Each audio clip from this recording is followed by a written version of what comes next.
Ganesh studio presents. शक्ति आखिर है क्या? क्या वो तलवार उठाने में है या फिर उसे उठाने से पहले एक पल रुककर सोचने में? चलिए आज एक पुरानी कहानी से शक्ति के इन दो रूपों को समझते हैं। एक है शस्त्र और दूसरा है शास्त्र। ये कहानी हमें बताएगी कि असल में ताकतवर होने का मतलब क्या होता है। तो सवाल यही उठता है कि सच्ची ताकत आखिर है क्या? क्या वो मुट्ठी के जोर में है या फिर दिमाग के विवेक में? ये कहानी हमें इन्हीं दो रास्तों के बीच एक बहुत ही अहम सफर पर ले जाती है। तो देखिए, हमारे सामने दो रास्ते आते हैं।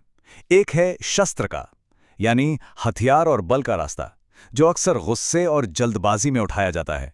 ये बस एक रिएक्शन है। और दूसरा रास्ता है शास्त्र का, यानी ज्ञान और विवेक का, जो हमें तर्क और संयम सिखाता है। ये एक सोची समझी प्रतिक्रिया, एक रिस्पॉन्स है। और इस पूरी कहानी का जो सार है वो एक बहुत ही शक्तिशाली उपदेश में छिपा है। जब मन उग्र हो जाए तब बुद्धि को गुरु बनाओ, क्योंकि क्रोध में किया गया न्याय भी अन्याय बन जाता है। सोचिए, ये कितनी गहरी बात है। बिना सोचे समझे की गई कार्यवाही, चाहे इरादा कितना भी नेक क्यों ना हो, अक्सर बर्बादी ही लाती है। तो चलिए अब मिलते हैं कहानी के मुख्य पात्र राजकुमार वीरतान्य से, जो एक ऐसी मुश्किल में पड़ गए हैं जहां उनका एक फैसला पूरे राज्य का भविष्य तय कर सकता है।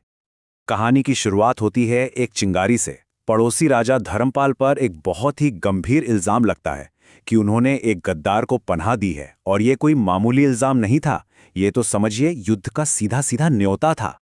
अब दरबार में तो माहौल एकदम गर्म हो गया। हर तरफ से एक ही आवाज उठ रही थी, युद्ध करो। एक क्षत्रिय इंतजार नहीं करता, वो वार करता है।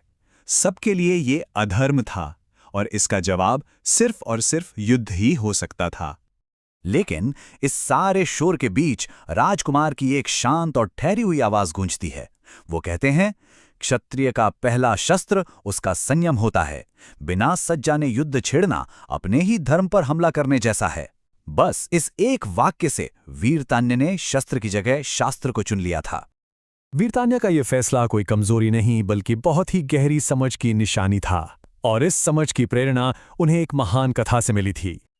राजकुमार को भगवान श्री राम याद आते हैं। सोचिए, जब रावण ने माता सीता का हरण किया तो श्री राम, जिनके पास इतनी शक्ति थी, उन्होंने सीधी जाकर युद्ध नहीं छेड़ दिया। नहीं, उन्होंने पहले विवेक का रास्ता अपनाया। श्री राम की नीति बिल्कुल साफ थी। पहला कदम, एक दूत भेजो और रावण को उसकी गलती का एहसास कराओ। दूसरा कदम, शांति और बातचीत की हर मुमकिन कोशिश करो। और जब शांति के सारे रास्ते बंद हो गए, तब, सिर्फ तब, आखिरी उपाय के तौर पर धनुष उठाओ। युद्ध हमेशा उनका आखिरी विकल्प था, पहला नहीं। और देखिए, यही होता है धर्म युद्ध का असली मतलब। यह कोई आक्रामकता नहीं है, बल्कि न्याय के लिए उठाया गया आखिरी कदम है। एक ऐसा युद्ध जो तभी शुरू होता है जब सामने वाले को सुधरने का और बातचीत का हर मौका दे दिया गया हो। तो सवाल यह है कि क्या राजकुमार के इस सब्र का, इस संयम का कोई फल मिला? चलिए देखते हैं कि कहानी ने आगे क्या मोड़ लिया। 3 दिन की भारी खामोशी के बाद आखिरकार राजा धर्मपाल का संदेश आता है। और उस संदेश में एक ऐसा सच छिपा था जो सब कुछ बदलने वाला था। और वो सच क्या था? सच ये था कि वो इल्जाम झूठा था।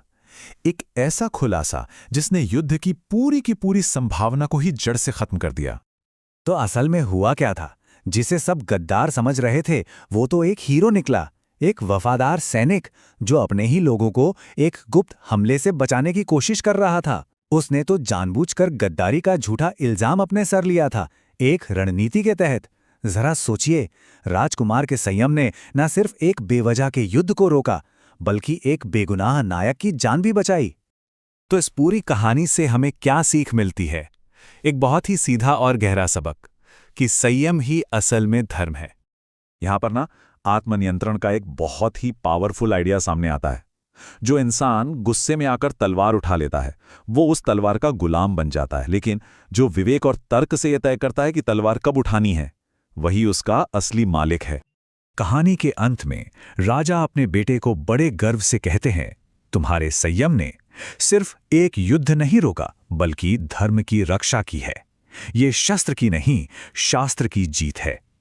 ये राजकुमार के विवेक की असली जीत थी। और उस दिन के बाद से महल के दरवाजे पर ये शब्द हमेशा के लिए लिख दिए गए, जब शस्त्र मौन हो तभी शस्त्र बोले, और जब संयम बचे तभी विजय पवित्र हो। ये एक ऐसा सबक है जो आज भी उतना ही सच है। और ये कहानी हमें एक ज़रूरी सवाल के साथ छोड़ जाती है। अपनी रोज़मर्रा की ज़िंदगी में अक्सर ऐसा होता है ना कि हम गुस्से या जल्दबाजी में फैसले ले लेते हैं। कितनी बार हम अपने शस्त्र को यानी अपने बल को अपने शास्त्र पे यानी अपनी बुद्धि पर हावी होने देते हैं। शायद इस पुरानी कहानी का सबसे बड़ा सबक यही है कि असली शक्ति रिएक्शन देने में नहीं बल्कि रुककर सोचने में है।